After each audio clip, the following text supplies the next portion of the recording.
I'd like to call a meeting to order.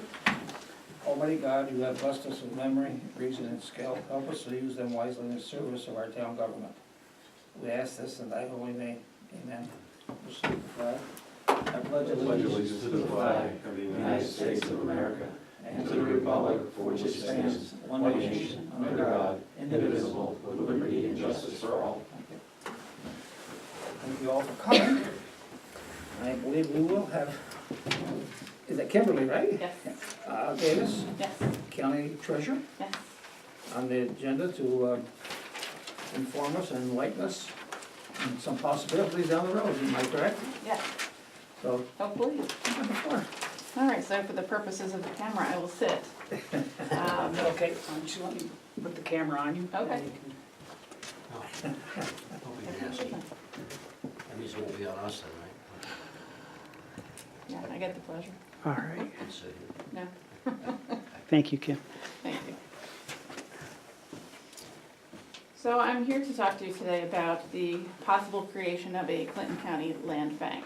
There's a couple of different reasons for doing so. One, the most pressing is that when the county forecloses on properties from the municipalities, we have to make you whole. And there have been some significant years in the past 4 or 5 years that if it was one town or one building at a time, it wouldn't be so bad. But in multiple years, there have been multiple properties that it has become very expensive for the county. And as the person responsible for protecting the county's assets, it's just become clear that we can't continue to do that any longer. There, in the past, have been 2 different ways that towns, municipalities could basically levy services onto a tax bill. This could be from what I call beautification, whether it's garbage or lawn mowing or demolition. So in 2017, for example, in Moores, there was the old funeral home that started crumbling into the street.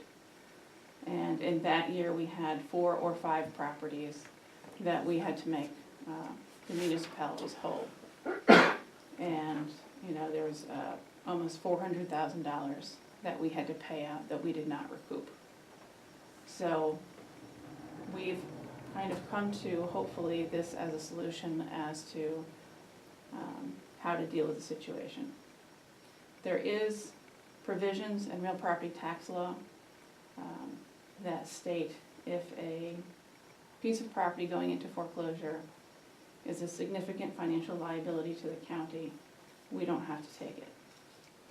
And this has been recently in the village of Champlain, an issue with a commercial building that we were asked, or that we were foreclosing on last year. And it was stated that it would need to be torn down with no idea kind of what that would cost, but it's a 5,000 square foot commercial building, presumably with asbestos in it, and the cost would just be too significant for the county. So we also don't want to leave the municipalities in a lurch, so it was kind of tasked upon us to come up with a solution. Land banks were created in 2011 by the Attorney General's office in the state of New York.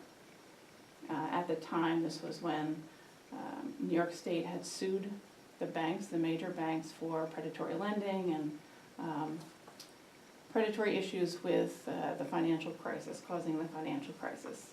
And so what they decided to do with the money that they received from the banks in these lawsuits, they started 10 land banks in New York State for the purpose of dealing with zombie properties, dealing with vacant, abandoned buildings.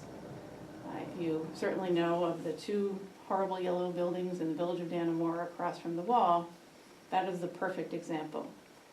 Everyone thinks that there's all this state money out there, grants. You know, why isn't the county taking those buildings down? There really isn't state money out there. The only things that we were told when we inquired that we could do with those properties, the way we could get them down, is if we could have a nonprofit like a Habitat for Humanity, for example, agree to kind of take that over if it was demolished to put up affordable housing.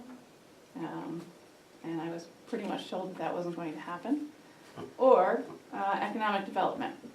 And I don't know too many businesses who want to put up a commercial building across from the wall. So those are some of the reasons why land banks basically now are the state's way of saying, you know, here's a tool for you to use. So like I said, in 2011, 10 of these were created throughout New York State.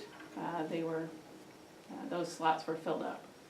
In 2014, 10 more were opened. Those 10 slots filled up. 2017, 5 more were opened. Those slots filled up. It has been a very successful program, and there have been a lot of research and documentation into the success. I'm sure you all know of Reuters, the news organization. Their foundation actually said that New York State has the best land bank program in the country. So at the end of last year, the governor signed in that 10 more slots will be available. So what I looked at, the first packet of information I gave to you was the Albany County Land Bank bylaws. Now the nice thing is that New York State basically doesn't say, here's how you have to have a land bank. The legislature would be the one to write the bylaws, but once it's created and the board of directors is appointed, it's not a government agency, it's its own 501c3 nonprofit. So what I did is I looked at the Albany County bylaws, and I put the parcel number up there. I mean, obviously Albany is a much larger county than we are. They have the city of Albany. So some of the things that they have in their bylaws would not apply to us. But I wanted to show you, you know, how one land bank has its bylaws. And for the short term, the reasoning for Clinton counties is for the remediation demolition of zombie properties. So with the village of Champlain, for example, Shazy, when I did their presentation, of course, they're looking at Greg Gables. You know, I can't think of a single municipality that doesn't have a problem property. So the two biggest questions are, of course, how's it formed, how's it work, and how's it funded? So if you go into the second page of this, the board of directors has to be between 7 and 11 members. You can't have more than 11. And so we would want to make sure that everyone who participates is represented. Because there's 17 municipalities, 14 towns, 3 villages, the city is not going to participate. I don't know that I actually expected that they were going to. But they wanted a faster timetable. They wanted any proceeds to come from their properties to go back to the city, and that is not how this is set up. This is set up that everyone pulls in their money and everyone kind of gets the reward of that. So they're not going to participate. So if we had 11 spots, there's several different ways that those spots could be assigned, but basically one obvious example is if you take the legislative areas, that, you know, there would be 10, not that the legislators would be the people on the board, but if you can just, you know, envision certainly those districts. Now in the city, there's 3 legislators, so those could be spread out other places. So for example, if Champlain and Shazy was one area, that the terms were, I think they're in here, but staggered terms. And there would be term limits, that after someone's term was done, so let's say in the first go-round, someone from Shazy gets chosen. When their term limit is done, then Champlain is guaranteed that next seat, or vice versa. We want to make sure that every single municipality that is participating has a seat at the table.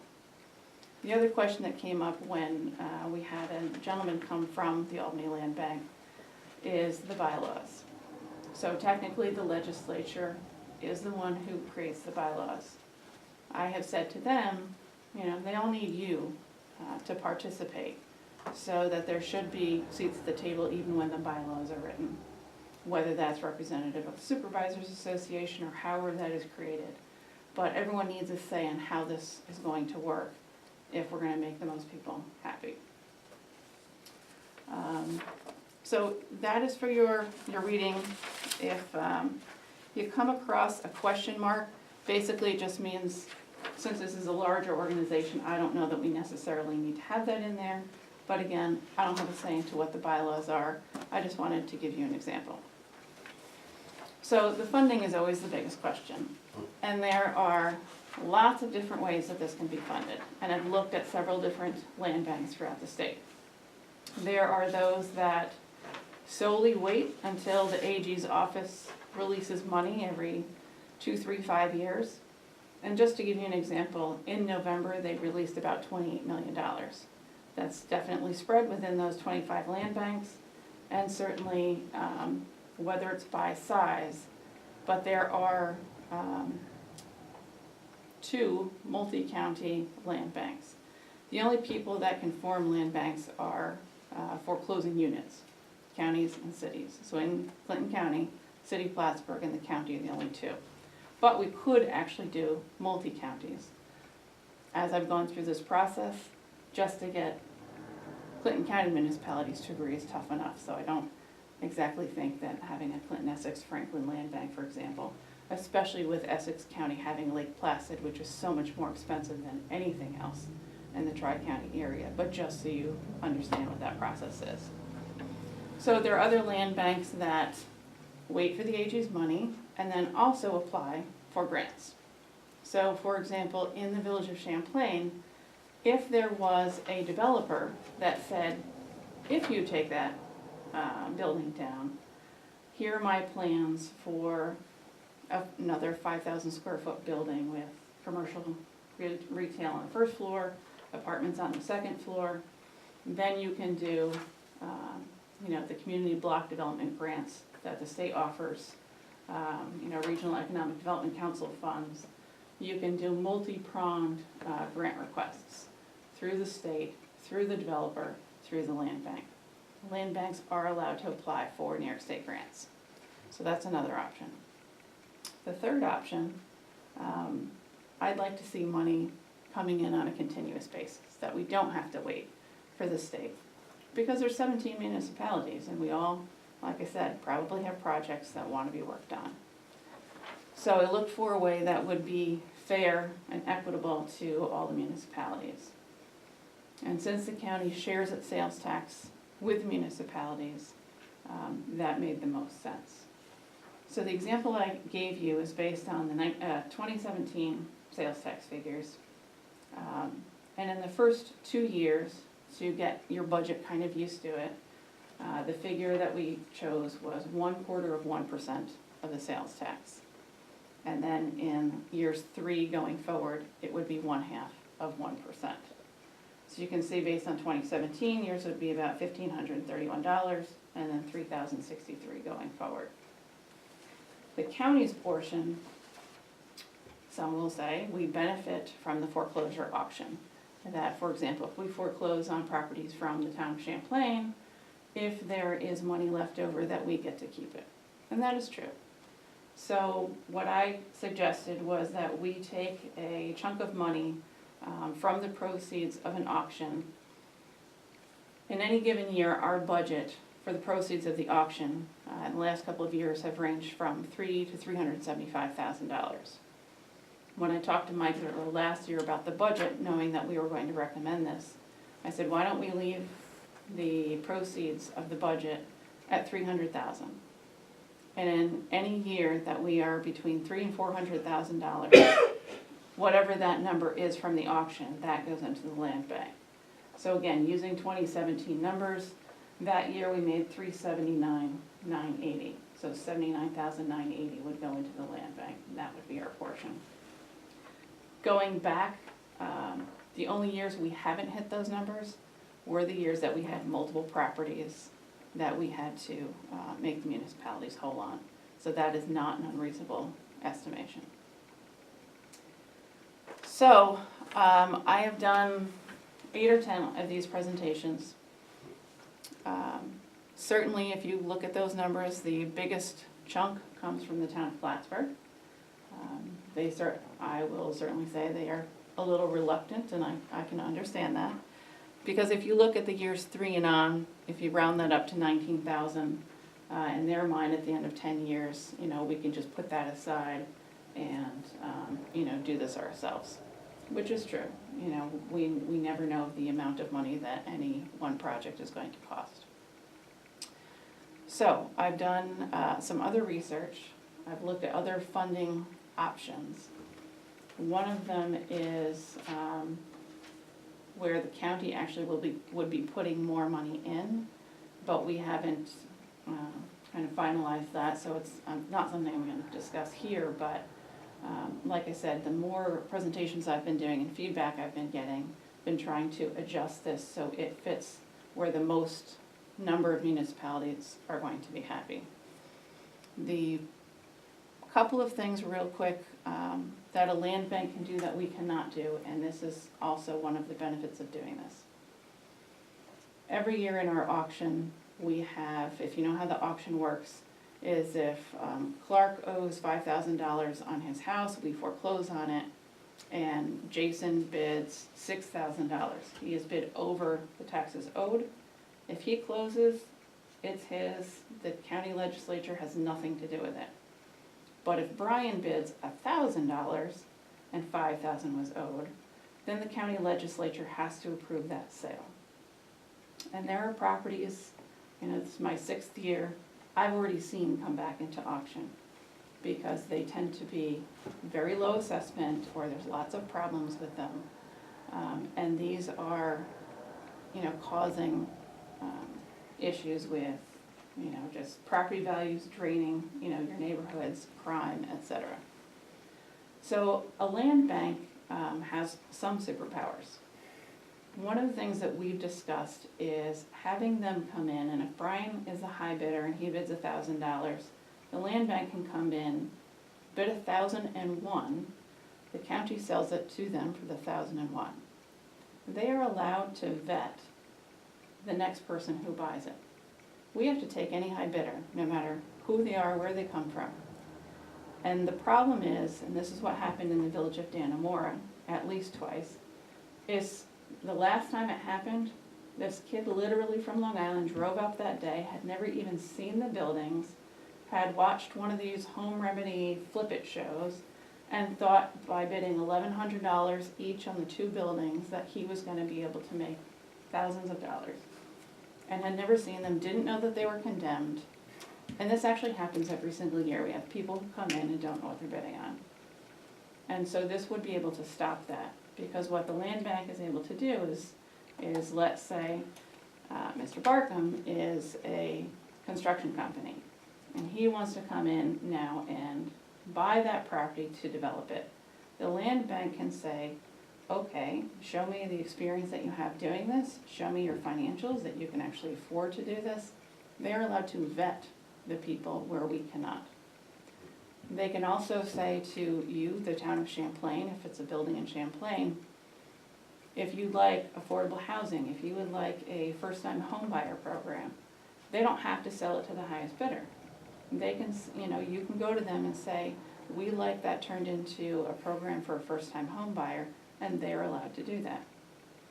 They also can bank properties and not pay taxes on them where we can't. So the Village of Dannemora properties, again, we've owned those for more than 3 years. There's a law that says if a municipality owns property for more than 3 years and doesn't use it for municipal purpose, you have to pay taxes on it. So we're actually paying taxes on those horribly ill buildings in Dannemora. It's crazy. Very low. But if they have properties, let's say A, B, and C, where they have A and C, and they know that B is coming up for foreclosure, they can hold these properties because they know if they have A, B, and C, they may be able to do more of a commercial project, affordable housing, whatever development they, are seeing that is going to benefit your town, but they can hold them until that property becomes available. Are these rules and regulations that you're just describing built into the state's? These are all state So laws. you don't have to Nope. incorporate that into the county Nope. document, okay? No.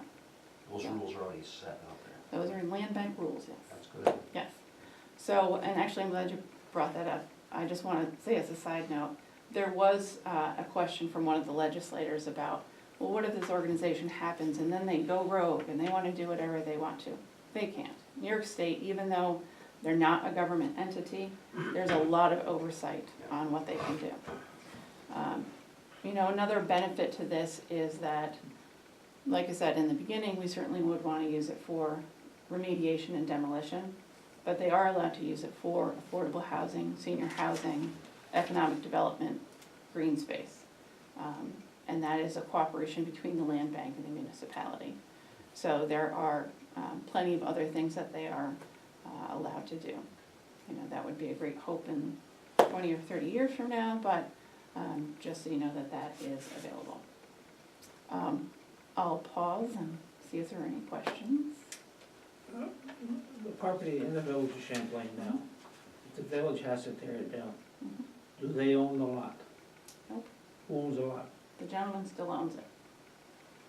So the way those properties work, because we have several of them around the county, most of them are abandoned gas stations. There are only two things that can happen if we choose not to foreclose. Either what we did in this case, which is the gentleman still owns it, because if we take title to it, then we're responsible for it. So the gentleman still owns it, and either the taxes have to be written off, which is what happened in that case, or they continue to accrue. The only reason to let them continue to accrue is, let's say it was a very, there was a good chance that somebody was going to come in and buy that, and when they bought it, they'd have to pay the back taxes, and we would be made whole. Because otherwise, they're just gonna continue to accrue, and we have to continue making the municipality whole. So, it's, and as, before you came in, I was talking with Clark about, there are other options that they can, see where they lead. It's up to, you know, certainly their attorney to advise them and what the cost is.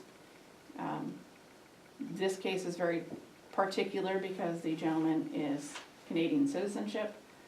Just because he's Canadian doesn't mean the municipality can't sue him. There are also provisions, at least in federal agencies, and that's the question that I suggested that they look into, is there are circumstances when money is owed that the person cannot cross back into the United States. And for some people, that is enough of a deterrent that they pay up. The other thing is this person owns more than one property, put liens on the other properties. So there are other legal mechanisms that they can do. It's not going to certainly give them the money it's going to cost if this thing starts falling down. There's also reaching out to, you know, the state legislature to see, you know, what funds are available from them. But that is the particulars of that type of situation. Is the only way the land bank can acquire a piece of property is through your annual auction? No, they cannot eminent domain, that is only reserved for government, but they can go to someone, like I had a call today from someone in the town of Peru. The house is falling down, but for some reason, the person keeps paying taxes, I have no idea why. But they can go to anyone and say, why don't you let me buy that property from you? The land bank can do that. And they can do that. They can private sale, absolutely. The reason most properties, I will say, go into foreclosure is that if we weren't taking it, somebody else will. There are usually all kinds of judgments and collections against these properties. Not all the time, but, and the benefit in a sense of the foreclosure is it wipes all liens except for IRS and DEC. But, yeah. So, So the property in the village now is not paying any taxes? Nope. If the building is torn down, he still owns the lot? Yep. He can sell the lot? he could, He could, He could, he owns it, even though he has not been paying the taxes. yeah. Oh, there's no justice there. I absolutely agree with you. at tax auctions, do you sometimes take less than what's owed on back taxes? Yes. There's usually about 5 to 10 properties that don't sell, 5 to 12 That don't sell. that don't sell for back taxes. And then there's 1 or 2 a year that don't sell.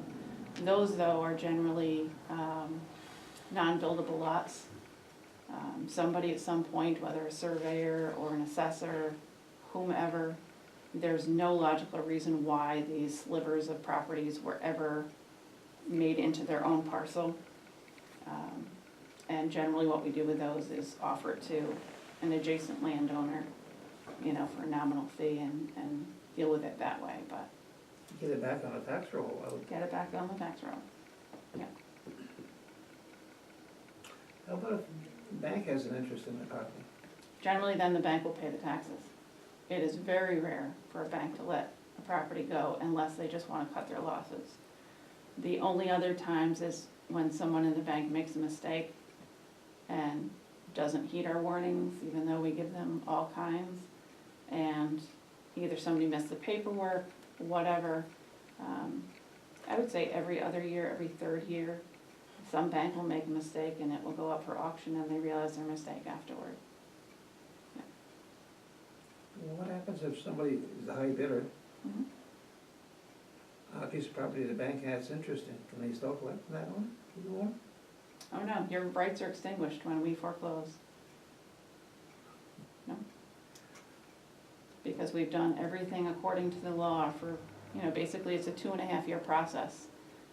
And as an interested party, which is what a bank is, they have been noticed, certified, first class, multiple times. The yellow signs, if you haven't seen them, started going up today for this year's auction. But they are noticed by law, and if They're going up now, the signs are? they start going up today, today through Friday, they will be up, yes. I mean, I just stick them in the ground, with frozen ground, wish you had tank them to the house. Well, there's snow still, so, yeah, yeah. So, you know, the land bank, I've said multiple times, is not the perfect solution, but it is a way that, what we've talked about is to make sure that no one will get a second project done before everyone gets a first project done. So, because demolition obviously is so much more expensive than remediation, it's easier to remediate a property in the land bank to sell it and make money to keep going into its coffers. When the land bank demolishes property, it's not making anything. It might be able to sell the lot, but certainly not what it was worth. So, you know, the kind of carrot and stick that we've talked about to encourage towns to do this is that in any 10-year period, if you've paid in for 10 years and you haven't had your project done yet, that you stop paying. You're still in the land bank, and that way, when your project is done, it's your choice whether you leave or not. To make sure that people just don't jump in after it's successful. So if you guys start in year 1, great, we wanna do this, you start paying in, and Shazy says, no, we're gonna wait 3-4 years to see if this is a good idea. If at that point in year 4, let's say, they wanna join, they have to pay back what they would have paid in years 1, 2, and 3. On the flip side, let's say Village of Champlain gets the first project done, they get that building taken care of. In the bylaws, there would be some percentage, whether it's 25%, 30%, 20%. At some percentage of the money that you put in, that would have to be reached before you can quit the land bank if you would choose to do that. So, we want to make sure that there are protections in for everybody. That there's also, we talked about a cap. We certainly don't want the municipalities paying in if the land bank is flush with money.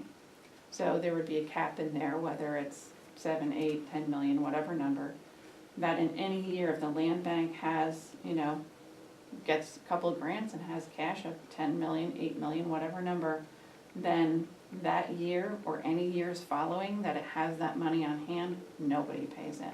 We don't want them to have all kinds of money while you guys have to raise taxes on your residents. So there are 2 things that we are asking at this point. One is if you think this is a good idea, whether it's now or in the next month or so, we're asking municipalities to pass a non-binding resolution just saying that you support the creation of a land bank, not that you are committed to it, no dollar figures, nothing. It's just I certainly have to go back to the legislature to say, this many municipalities are interested. I have a meeting tomorrow night, or else I do it tomorrow, but by Thursday, I will be sending out an email update with the municipalities who have passed them, because I know some are meeting tonight. We do have Village of Champlain, Village of Dannemora, who have passed these. Blackbrook, Shazy, I believe, is doing theirs tonight. Town of Dannemora, I think Osable is, but I haven't received the actual document yet. So I'll be reaching out to, those who haven't said one way or the other, are you interested in doing this? So that's the first thing. The second thing, it's a little bit of work, but it's something that you probably should know as a municipality anyway. In order to improve our chances of getting this accepted by the state, because you actually have to apply to the state and get permission to have a land bank, is to yourselves, ask your code enforcement officers, assessors, anybody, to start a list of all zombie properties in your town. And zombie properties, vacant properties, everyone has a very different definition, so I will give you what we are looking for. We're looking for any building that is abandoned, in disrepair, that nobody is going in and out of. It doesn't matter if people are paying their taxes on them or not. We just need to have an inventory of properties that are abandoned. And I would assume it would be good for you guys to know that too, so. So that's where we're at right now. It's not easy. I'm well aware. Yep, but, Is, You know- is there as many, the economy's pretty decent right now, they claim. mhm. Is there as many foreclosures as usual or more? or- No, actually, we're down, which is good. Last year when we started our process, we were out 126, and we ended with about 45. This year, we started with 88. Now we're down to 73, and we have 45 days to go. So we should be at or less what we did last year. Can the owner of that property bid on that property? They can, but they have to bid what the back taxes are. So you can go in and bid $1 on any property that you want. Yes. But if you are the former owner, like I said in this case, where Yes. Clark owed $5,000, he has to pay $5,000 as his opening bid. So I take it the county sometimes takes a loss just to get it back on the tax roll. Sure. Can a landlocked lot be transferred? Mhm.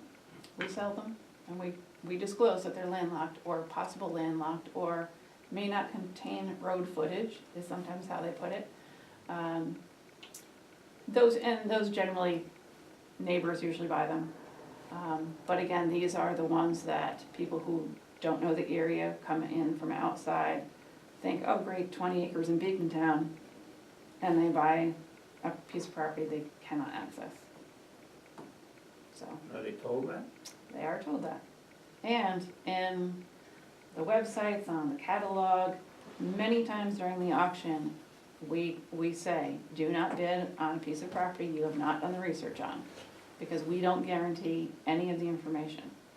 So if there's a question of a right-of-way, it's the buyer's responsibility for doing that research. But if we know something, we disclose it. So if we know a property is landlocked, we will absolutely say it's landlocked. We had, in one of my first years, somebody from jail tell us that although I didn't do it, meth was produced on that property. And we disclosed at the auction that meth may have been produced on this, bid at your own risk, because there might be environmental damage. It's sold. So, Okay. So. We certainly will think about it. What happens if there's a contamination of the soil, like from a gas station Mhm. or oil recovery store or something, or a gas station that's leaked. Yeah. What happens if it looks like it might stay contaminated even after you've cleaned up the property? Well, so I'll give you an example with, well, there's two, 1187, the old truck stop, or in Moore's where the post office was, Moore's Forks, Cindy's, I think it was.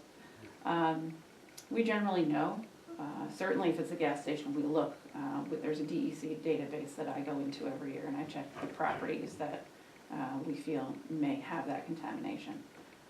With Cindy's, for example, the file was this thick, and so we didn't take it. And that's another property for that reason. 1187, unfortunately, so this was before I came in, they decided to put it into the foreclosure even though the DEC, I'll back up. So when I'm looking at the DEC database, if the database says that the case is closed, then even then if we foreclose on it, we at least, somebody else was in title when it was closed, so we can't be attacked. The problem with 1187 was that we were still in the chain of title when we took it. And so then DEC came after us for a $640,000 cleanup. We made arrangements with them and it only cost us $70,000, but that is what happens. So generally we don't take those properties, DEC cleans them up, and then they go after the previous user. There certainly are properties that we have not taken that are in the same situation as the Village of Champlain property where it's just sitting there. Eventually DEC, we had one in Blackbrook last year, 2 years, that they finally cleaned it up. We sold it and now they're building or have built a credit union there. So eventually they get dealt with. We can then put them back on the tax rolls, we have done that. And then if the people don't come and pay their taxes for 2 years because they don't want to deal with the DEC, then we take it and we can sell it.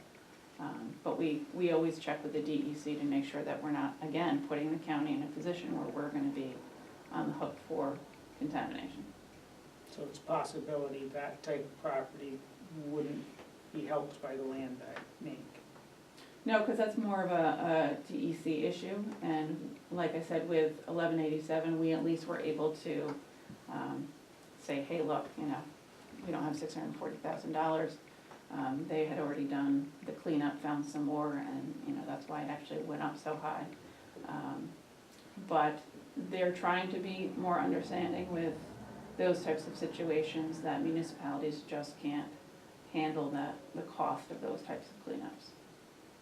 So we're always looking for what we can do to remediate properties, and again, I mean, in a sense, that property in Village of Champlain is why all of this conversation started. So, and not that we didn't look into the community block development grants to try to help, it's just unless there is someone willing, a developer willing to say, hey, you demolish it and I will put up a 5,000 square foot building that's gonna employ 6 people, we could go to New York State with that.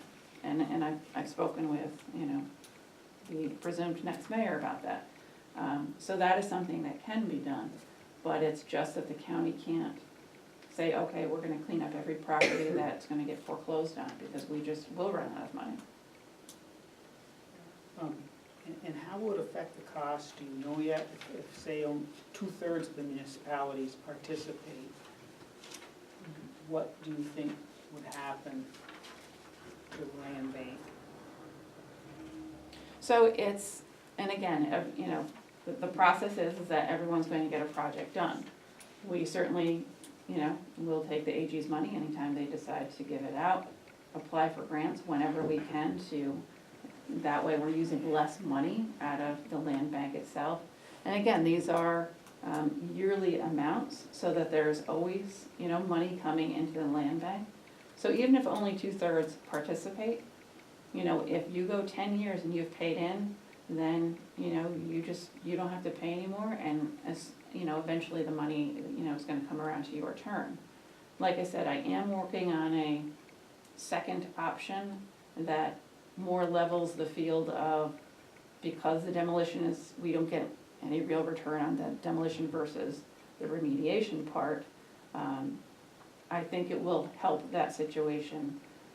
More money will be coming in, and it's more equitable, like I said, but I'm still working on that, so I don't wanna speak to it, so. Okay. So what resolution are you looking for us? Just a non-binding thing, you know, Town of Champlain supports the creation of a Clinton County Land Bank. That's it, Non-binding. non-binding. And we have had them passed, I certainly can give you language if that's something that you decide to do. I have a question, or interjection. You just mentioned that the state is gonna be adding 10, or they've I decided did, to add 10.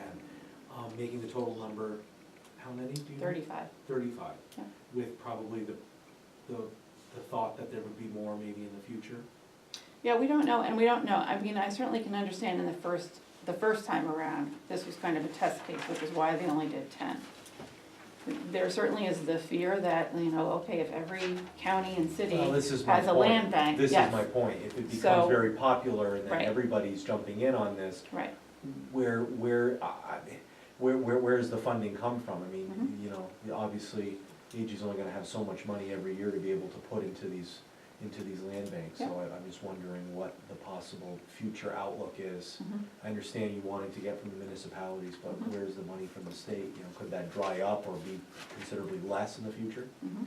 So, here's the cynic in me, as a former banker, I can't ever see banks stopping doing the behavior that we have seen them do every single year. You know, you look at Wells Fargo having 3 or 4 major lawsuits against them, and that's one bank in the last 2 years. So basically, anytime the state sues a major corporation and gets a settlement, that's where, you know, the money is going. I think the other issue is at some point, they probably will put an end to the number. And it would probably take some special circumstance to do that. So, like I said, I'm hoping that the second funding option, which to me makes a lot more financial sense, is acceptable, you know, to the legislature, because like I said, it's more county money. So, you know, they'll kind of have a harder time swallowing it. But on the flip side, it also helps some of the smaller municipalities who tend to have these homes that are continually in the cycle. And instead of let's just put Band-Aids on them, you know, really rehabbing them in a significant way to, you know, improve that neighborhood. The CDBG and the Red Sea grants, those have worked incredibly well. I mean, Clinton County, we've gotten, you know, how many hundreds of millions of dollars for the North Country in that money. So, yes, it certainly, you know, spreads it out more. From what I had heard, that they were looking at $100 million in the budget this year. And also, I've put in a call to Billy Jones to find out what the seed money is, because when you start one, they certainly don't expect you to have any money in the beginning to start these, to see how much money the state is willing to give us to create this. So I guess my follow-up to that is, what is how easy is it to dissolve this land bank if for some reason it seems like it's not worth having anymore? I don't know the answer to that question. As far as you as a municipality, if you, let's say, once you have, let's say, your first project done, and whatever that percentage is that they put in the bylaws, if, you know, once you hit 20%, you can quit, then you can quit. Okay. You know, I've talked to Mike Zerlo several times about this. There's no, even if every single municipality in the county says, we don't wanna do this, we can still create it. And even if we just wait for the once every 3 or 4 year grant to come along, there's no downside to this really. They've been around long enough that there has not yet been an unsuccessful land bank in New York State. Okay. And what's the uniqueness of Clinton County in terms of, in this, say, if I'm gonna use the North Country, Mhm. What's the uniqueness of Clinton County having this? Is there others in the North No, Country? that's the good thing. So Okay. if there is, and I will share it with Larry, I'll send you the map of where these are mostly. Yeah. Certainly, like there's the Mohawk Valley. If you look at the bottom of New York State, lots of counties on the bottom, lots of Sure. counties kind of in. There's, like I said, obviously one in Albany, Steuben, Chenango, but there really are none in the North Country. Now, certainly since this has come about and the Press Republican put that, article on the front page, we've certainly had calls from Essex County and Franklin County, and there's a, I guess, regional organization that called and asked, hey, would you be willing to have one with Clinton, Essex, and Franklin? I said, I'm not against it, but again, if 17 municipalities won't agree on something, then how in the world do you think that 100 will? And like I said, it has been done in 2 other areas, but I don't see it happening more for cost than anything else. So it's normally a county by county Yes, basis? ca- Is or, there a- or city. I have to City say a and- city, right, Yes. right, you have to be a county or a city, so. Did you say earlier that there's a 10-year input max? Or you're in for 10 years and still nothing's happened? If you haven't had a project Okay. done, yes. Okay. Yep. Just sit there and wait? And again, that would be something, written into the bylaws, Okay. because one of the things that was brought up at the meeting that Clark was at, where the kind of expert came, was, how do we pass a resolution without knowing what the rules are going to be? And that's why we're asking for a non-binding resolution. We don't want you guys to promise something that you haven't seen yet. So that's why we're just asking if you think that this is a good idea, just to say you support the creation and nothing more. I have one more.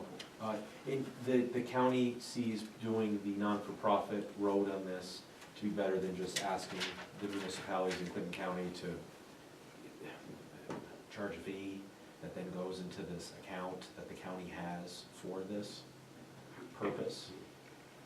I don't know the if I'm describing it. legalities of how that would happen without the land bank, for example. And again, because the land bank has certain rights that municipalities don't, that might not solve some of the problems with, foreclosed homes that keep coming back because somebody else from outside the area is bidding on it.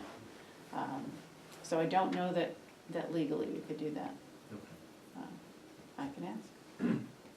Did you in fact say that this particular property in Champlain Village, Mhm. that owner owns other properties, and you could put a lien against those? So the issue there is that the gentleman owned it as himself in his own name, and a couple of years ago, he changed it over to an LLC.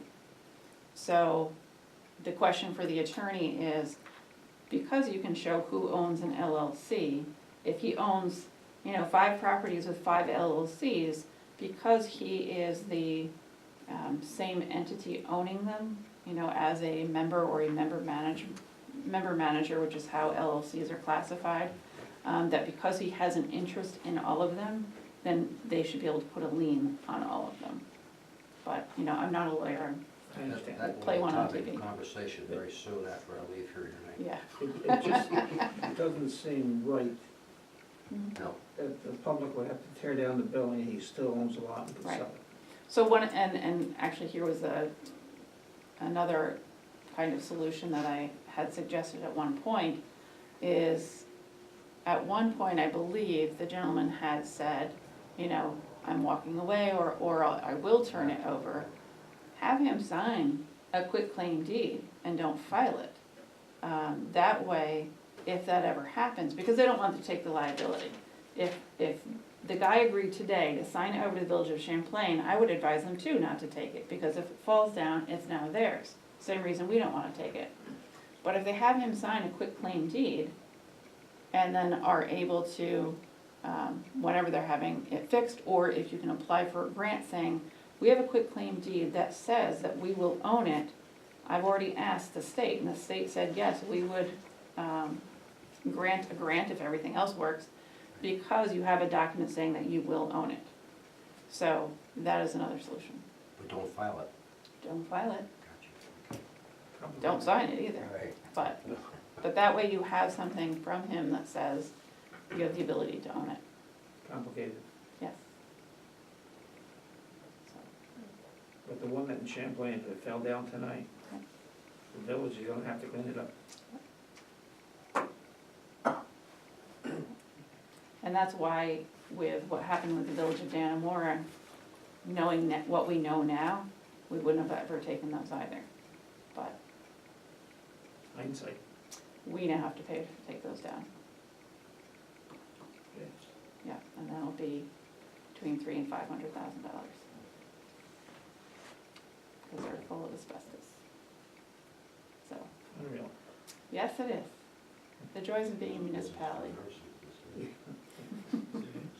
So, I can think of one other in the township that may have to be demolished someday. And it might be beneficial to us, I'm not sure. mhm. And as far as the list is concerned, I mean, I think you all in your heads could probably think of 2 or 3 properties that you know yourselves that are abandoned. Even if it's just, I mean, that's how you start your list. You know, as a former assessor, the assessors kind of know where the problem properties are, your code enforcement officers will. It's not that it has to be an exhaustive list, but if it's something that can be started where, you know, again, we can go, if this goes along and say, hey, in Clinton County, there are 75, 150, 400 abandoned properties, it makes our case better to the state, so. But just because the house is abandoned, if the taxes are up to date, Mhm. we can't foreclose on them, can you? No, and that's not what I'm saying. It's, we need to prove to the state that there's an issue with abandoned properties. They don't, they absolutely, the taxes can be paid. It's, and again, not even if it's seasonal. If nobody's seen anyone there for 2 or 3 years, there's a higher chance of crime, there's a higher chance of fire, property values decreased because that building is abandoned. Is it the county's position that there are a lot of these kinds of properties in the county? I do believe so, and when Adam was there from the Albany County Land Bank, he said that every municipality that has done this exercise has been shocked at how many properties there are in their municipalities. Yeah. So, thank you for your time. Thank you. Thank you. Should we act on a non-binding resolution to That's up to you, get you it can wait till rolling? I I have no problem with it, it's non-binding. If you want to make that motion, I'll certainly accept that motion as a motion. And we are gonna have to deal with this at some point. I mean, so if she can gather more information based on our interest, that would, you know, help her out. I would be willing to make a motion. You said you need a certain language, or, Just that you support the creation of a Clinton County Land Bank. That's it. and it's not holding us to anything? Nope. Okay, I'd like to make a motion that we support Clinton County Land Bank as proposed by Kim Davis. thank you. Have a second to that? Yes. Thank you. Any questions, concerns? All in favor? Aye. Aye, all 5 of us? We thank you. Thank you very much, appreciate it. It's been a long drive up here, but it was. Oh, better. no, I Better really than it wish was you two- weren't here, because of the problem, I mean, we have this Yeah. problem that you have to come here, but I really wish we didn't have to deal with it, because Yeah. it's so ridiculous in many respects, it is. that people can just walk away from something and, yeah, they get out of it. And the other thing is just, it's, you know, I think, is the town of Plattsburgh the only town that has a full-time code enforcement officer? I mean, that's the other thing, is that if you can't, or you don't have the resources to enforce codes or make sure that people are keeping up with their properties in a meaningful way, it makes it more difficult, and properties get degraded into this type of problem, so. Going forward, if you guys have any questions, please send them my way, or if you think of anything, because, again, I go back and do as much research as I can that my job allows me to do. So, Thank you. thank you very much. Thank you. Thank you. We'll get something in writing to you on that. Okay, Okay, thank you. thank you. Thank you.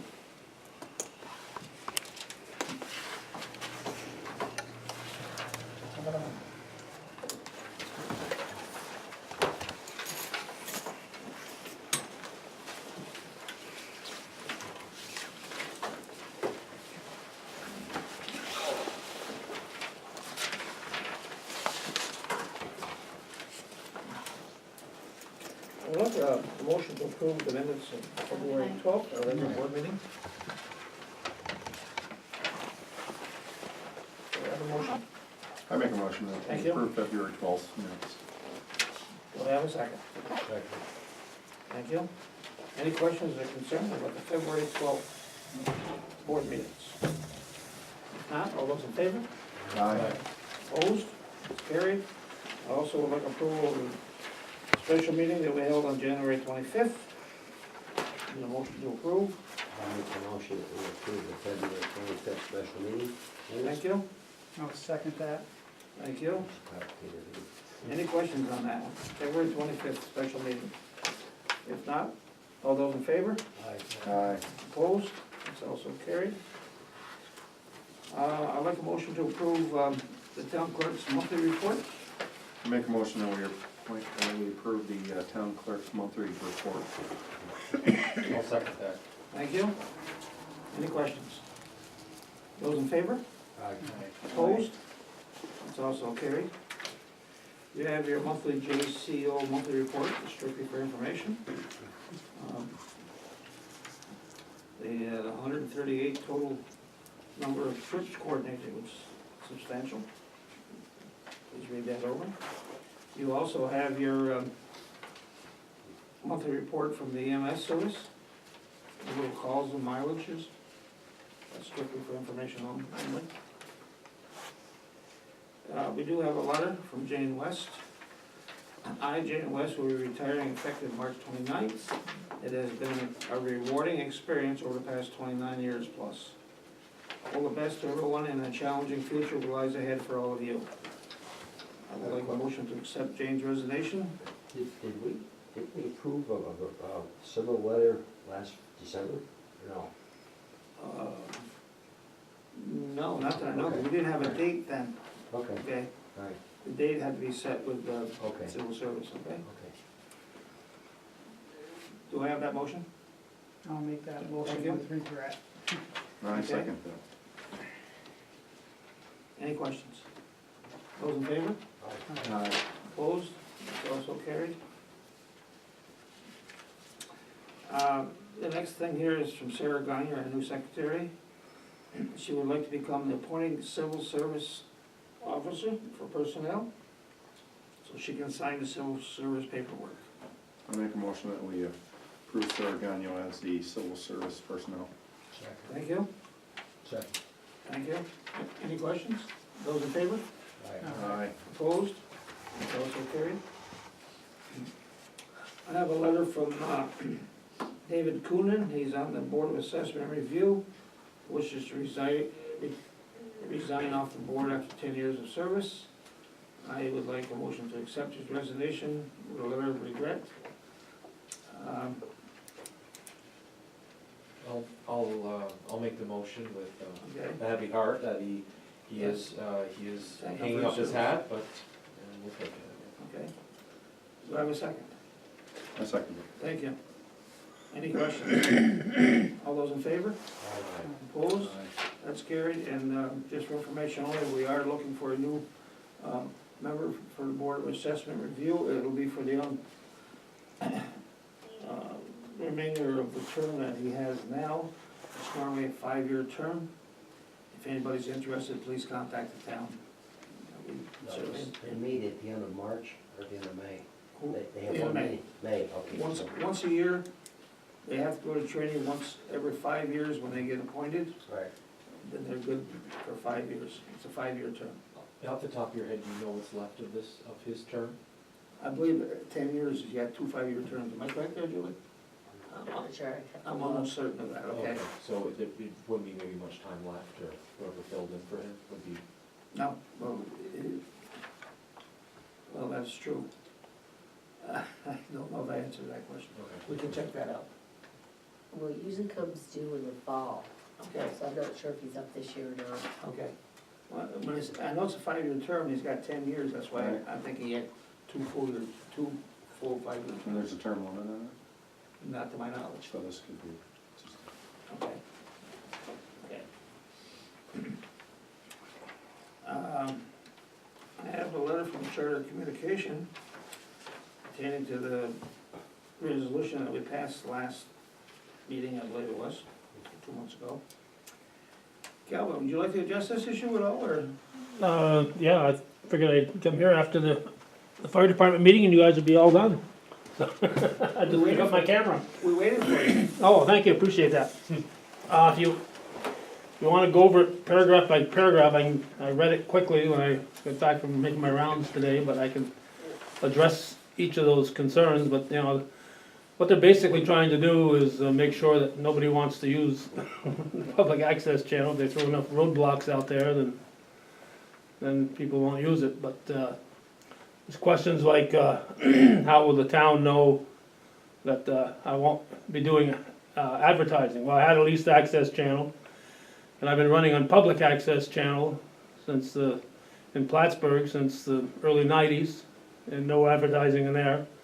I've run stuff on channel 30 on a public access channel up here, so I know the difference between leased access and public access, and I know the difference between running a commercial and not running a commercial. So, fire away. In order to comply with something like that, is that something that you would sign? You're in agreement with this, or is it something the burden falls back onto the municipalities that I mentioned this? Years ago, Bob Ben and I did a program, and we did it with the carpet cleaning business, and the guy decided that he thought, you know, if everybody would call and get their carpet cleaned, just by, he'd do it if somebody donated to Hometown Cable. He'd go down and give them a free carpet cleaning.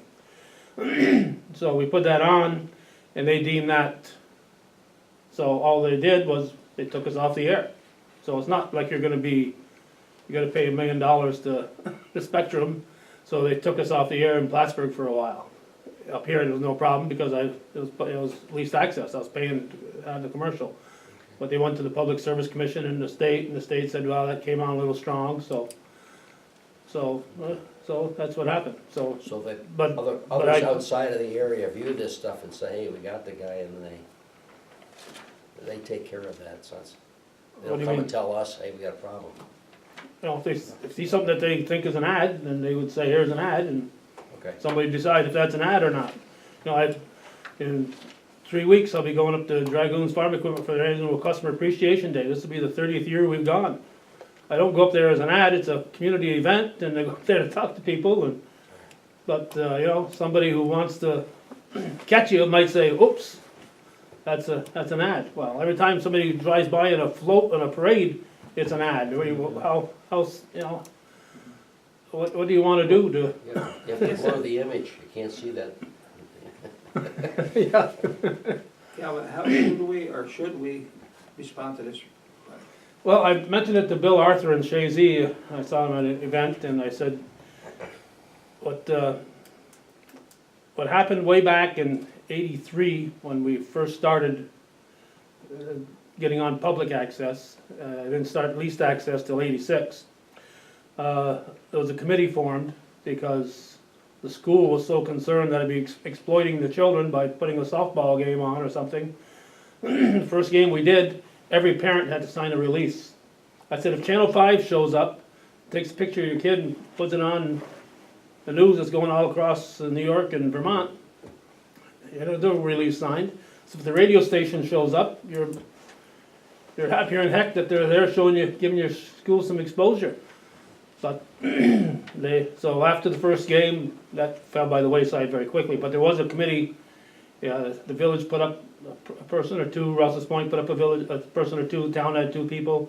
There was only 3 municipalities. So what I suggested to Bill Arthur was that if each municipality right now appointed somebody, whether it's a board member or it's just somebody in the community that's interested, and together they would meet and talk to this person, then they'd represent each of the municipalities. And they could take that information back to municipalities. I could certainly be there. But, you know, basically, if you read the public access agreement, it's really stringent. If I didn't have an insurance policy that covered me, I don't know if I'd sign it. they really come down trying to discourage anybody from using their channels. Cause they don't wanna bother with it. So I've got a YouTube channel, I've got a presence on the Hometown Cable Network website. That's where most of my support comes from right now, from people that see their kids' games on there. But, I think it's nice when the community can just flick a channel and find something local on there. And I'm willing to continue to do it, but, like I said, right now, I would not recommend anybody that would sign their own name to something that says I'm putting a program on. Because in this Sue Happy world, you don't know what somebody's gonna get upset about. And also, if they come right down to it and, they keep pointing to the regulations and everything else. Right now, each person, like myself, if they got really technical, and I argued with the guy that's putting the stuff on, and he acquiesced a little bit. Each person that's putting something on is entitled to 1 half hour per week, one showing. So I have been doing 12 to 15 hours of programming every week and before, when I had Sam working with me and others, we were doing 21, 23, 24 hours a week of programming. Right now I'm doing 12 to 15 hours. So right now I'm putting on 1 4-hour program. It runs on channel 30 on the public access on Monday and Tuesday. So they show it twice and they show the full 4 hours. But if they want to go by exact letter of their rules, it could be 1 half hour show per week, which would be ridiculous, but that's what. I have a county supervisor's meeting tomorrow, and I'll be speaking with Bill Arthur, and I'll see if we can get together on that. Then you talk to Jeff, And I'll Jeff try Menard. to keep you informed on that.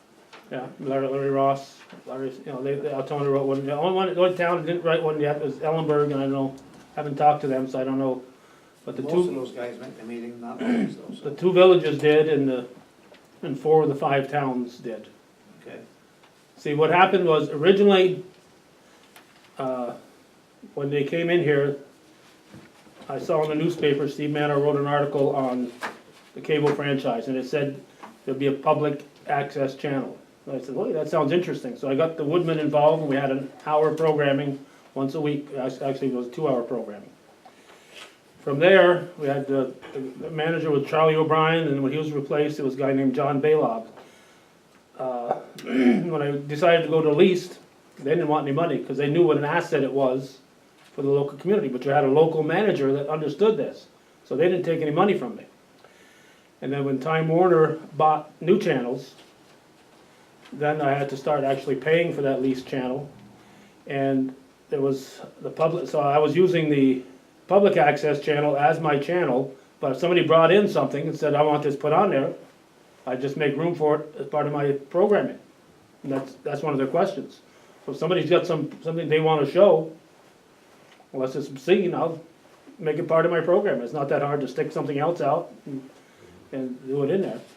So when Time Warner bought it, all of a sudden we had my channel, then we had a public access channel too, channel 30 right now.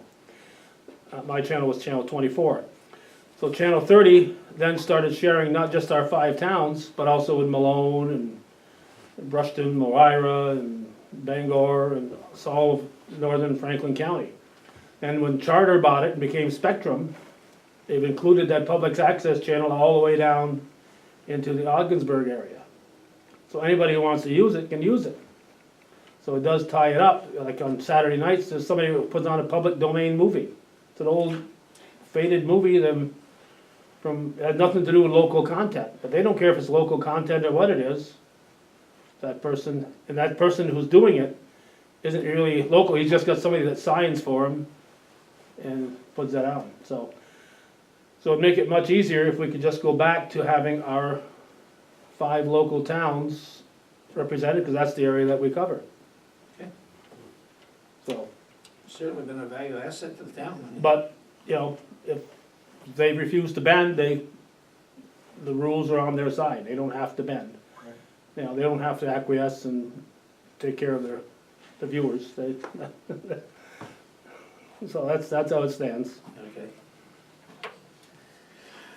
Okay, then you have another letter from the Charter also, the second one, did you see that one? This letter will serve as notice that on or after the 18th of March, Charter Communication, locally known as Spectrum, will launch a Cedar HD on SPP Tier 1 Silver, I don't know what that is, do you know, Kelvin? No. If you have any questions, they give you a contact number to call. Okay, that's all I have on that one, that's for sure. Okay, I would like a motion to make a payment to the village of Champlain for $15,000 on a water contract that we have. Do we have that motion? I'll make a motion that we spend $15,000 for the village of Champlain according to our contract. Out of the water Through fund. the- Out of the water Out of fund, the general fund now, okay? out of the water fund, Okay.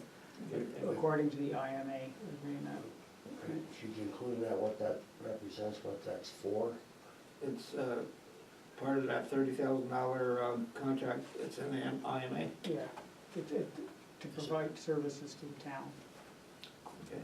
to the town Water- water The district. water, for the Water water district, plant, maintenance, comes out of the water district. For the operation and maintenance. operation and maintenance of the water plant. It's not general fund, it's water district only, Okay. okay?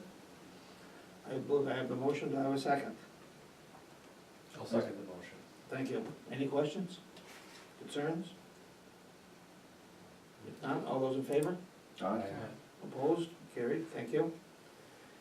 We have to readjust one person's EDU, you have that, Brian, in front of you? Yeah, Or who's got it? Okay, everybody has it. yeah, I got it right here. You wanna read it, Brian, and then explain it if you, this is not an easy, we've been over this more than once. Yes, we inadvertently assigned a decrease of 3 EDUs to A.N. Derringer's property at 173 West Service Road. They have several properties now. At least 4, maybe 5. Yes. So that EDU number should go back to 6. It Yes. was reduced from 6 to 3, it should go back to 6, because that's Okay, the other property.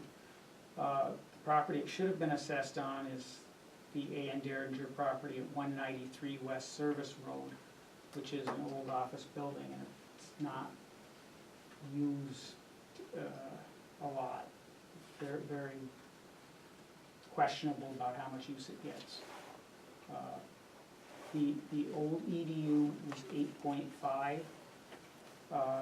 and it should have been reduced to 4 EDUs.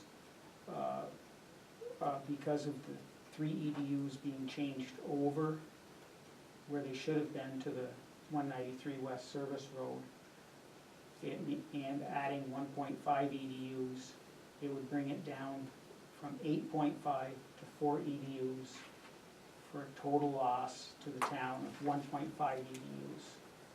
okay. So it should be, what, 6? Okay. Subtracting 1.5 from the 8? No, No, 4 from the 8.5. but then you're adding 3 on. Those are the 3 that are being taken away from Correct. 173 West Service Road, because they Correct shouldn't have been parcel. taken away from it to begin with. Right. So that the final EDU assessment on 3-1-9.1, the second one is 4.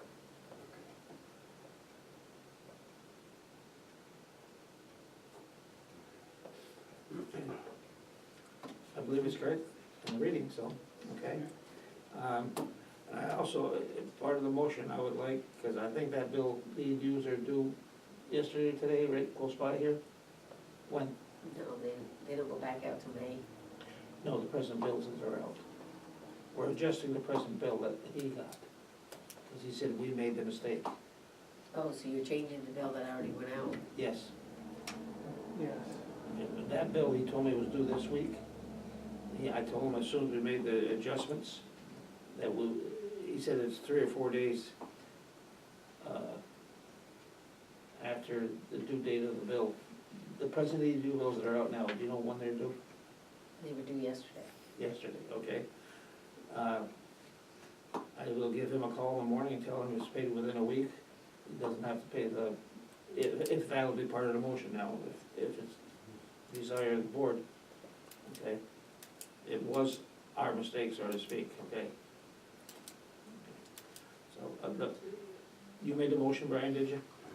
Yes, Including including not being the penalty for a penalized week. because you discussed it with him and Do you told him understand where that. we are, Julie, on this? Yes. Because we had to discuss it at the Yes, board meeting, I didn't so have a board if meeting. it was a change, it would be after his bill was due, and that's why. Everybody understand? I hope we understand what we're doing here, and see how it works out tomorrow.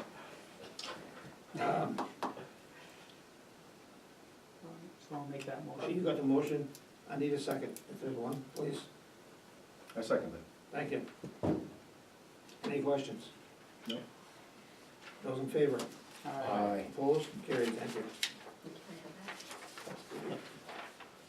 I'll give him a call when I get here in the morning. To my knowledge, there's no committee reports. You got your post audit bills. And you do need to approve the monthly bills. Oh, you also have on the table tonight, on your desk, dog control officer's report that came in.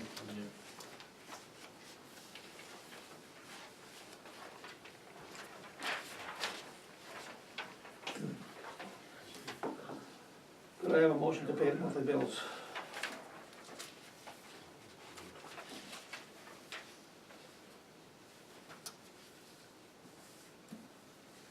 Please don't all speak at once.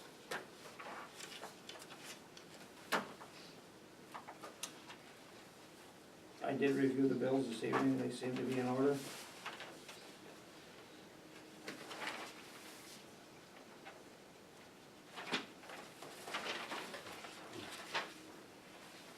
Okay.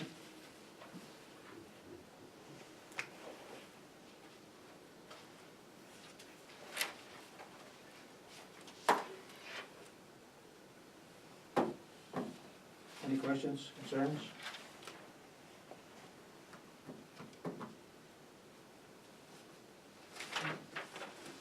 I make a motion that we approve the payment of the bills. Okay, thank you, I'll second that. thank you. Any questions on any of the bills? No. If not, all in favor? Aye. Opposed? Carried, thank you.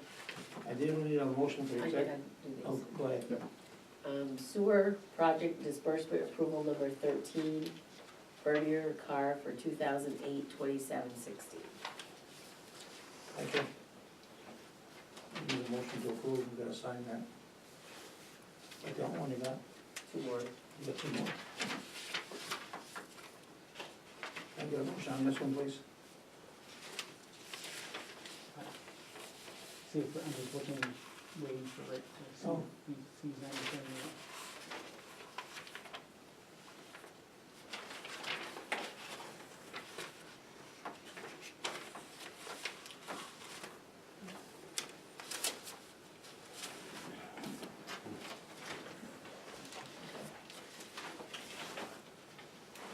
Send that one around over there.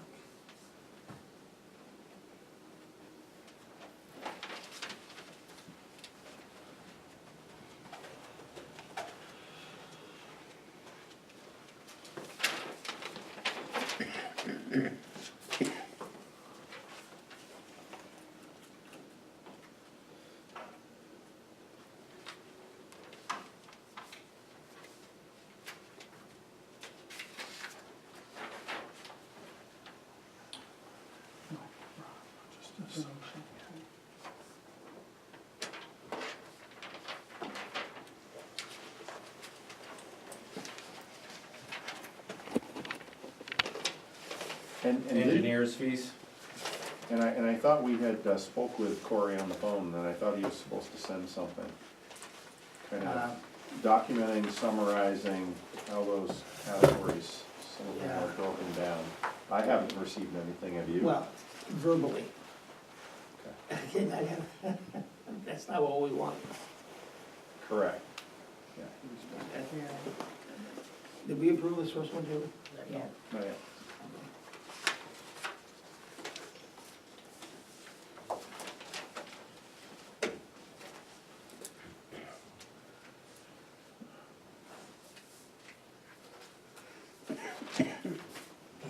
That's great.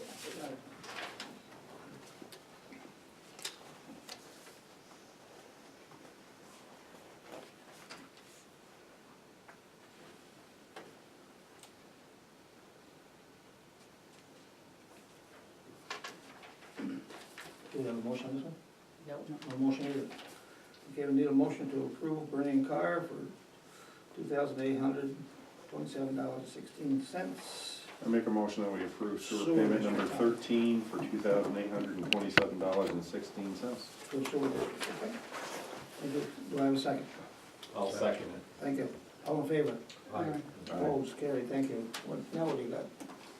Water District number 6, disbursement approval 49, Bernier Carr for $2,268.45. Actually, I Is don't this, know, is this this one's the already type been of signed. bill that we were questioning in the water I'm not sure project's it's already been been in? signed, so I'm It's not sure done. what this is. And we're still getting Was it did last month? $2,000 bills. You're not sure? I just noticed it was Why? already signed, so. And Okay. what are they engineering And through we the already, snow? that one's already been signed, she said, so. I don't know, it was already signed, so I'm not sure what that is. We'll We certainly have haven't to signed check it. with Sarah.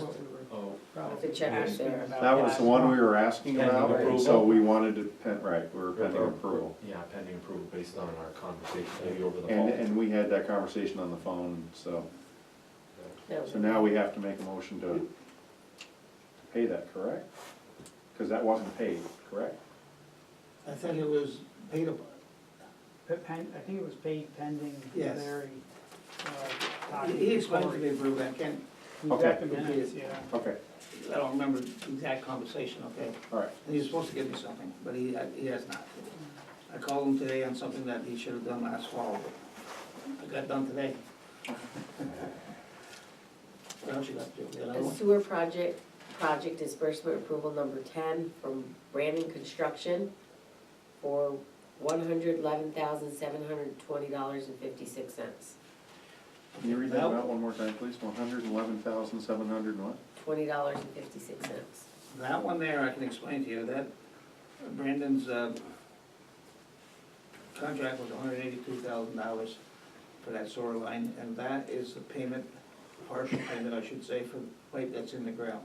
He will not receive the balance of that until the restoration and the pipe is hooked up and, pressure tested, okay? Corey has that, he is dealing with the funding agency now. That is one that we have to pay and we get reimbursed, okay?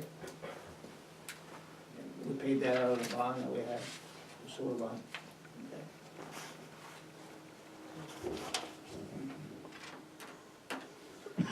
It's not getting any easier some days, guys.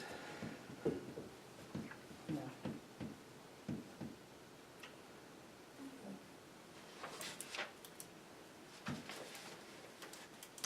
So, this one is certainly due. It's a reimbursement, is what it is. And we did do the paperwork again for Betty Little's grant. That's gone back in. I've been trying to check on that one. I haven't got an answer on that. That went in last week. This is with the salt shed, Pardon? with the salt Yes. shed. It's got approximately $150,000 coming, we haven't gotten that, we haven't paid, which we did.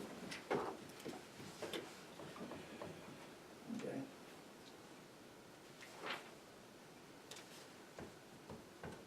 This one is certain, I have no question about this bill here, it's a reimbursement. We have a $470,000 bond on that project. That comes out of that. Okay, When you said that's to be paid upon completion of the, or whatever it is. No, that is being paid for the pipe that he put in the ground. Okay, We paid that bill. We paid it out of the bond that we have with the bank. Now we're looking for reimbursement from the From funding the bond, agency. Put it back in. That project is around $470,000. $415,000 of that $470 is a grant funding money, okay? So that sewer line is very inexpensive compared to some other things that we've had. That's roughly, if I'm correct, 1,200 feet of pipe. How much, Larry? Pardon? How much did you say? 1,200 feet of pipe. I think it's 8-inch sewer line. That's the one we hooked onto the state Yeah. line, okay?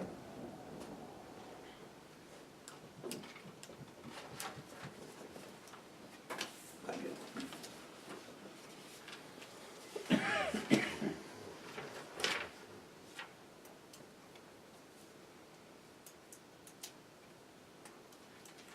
I'll check with you that I on that need a one. motion for that, Okay, yeah. but I'll check with you in the morning on that one. So we need a motion, I'll make a motion that, submit for reimbursement for sewer project disbursement number 10 in the amount of $111,720.26.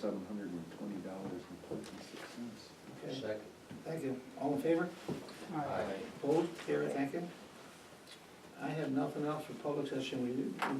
Does anybody else have anything for the public session? I just wanted to bring up that the fire district, Champlain Fire District, hearing is March 26th at 7 PM at the Champlain Fire Station.